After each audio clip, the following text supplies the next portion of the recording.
गिबियावनो बयनिसिमबो खुलुमनाय जासिहरबाय। आंनि मुङा बिनाराम बसुमतारी। आङो धेमाजि जिल्लानि। दिनैबो गोदान दोंसे खन्थाइ आवरायनो आखायाव लालायबाय। खन्थाइखौ सुजुदों आरो दैथायहरदों मिस्टार शिमां राजा। बिथाङा धेमाजि जिल्लानि गामि भगबान बर'गरा सिलापथार दखरा। फैदो बिथांनि खन्थाइखौ दान्दिसे आवरायलांनोसै।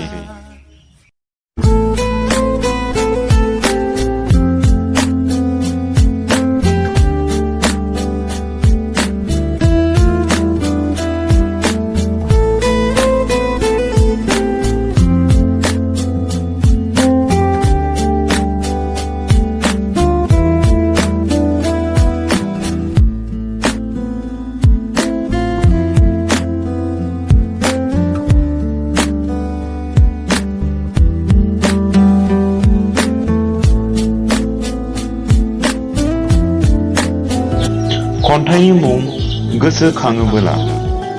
जेबोला नोंखौ गोसोखाङो, मिथिस्लाबै आंनि मेगनाव दुखुनि मोदै बोहैलाङो।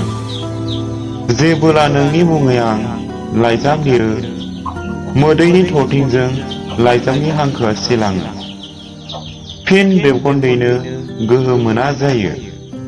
बिखायाव फेलेंनि सायखं रोमै रोमै जाखांफैयो।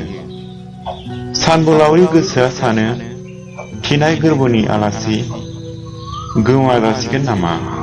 रंगिना रादाया फैमाल थांसिगोन नामा? बोहैनाय मेगननि मोदैया ओंथि गैयै खालामगोन नामा? आय' आंनि जिउमा बेसेदि दुखुथिया जिउ। एसेनोसै खन्थाइया।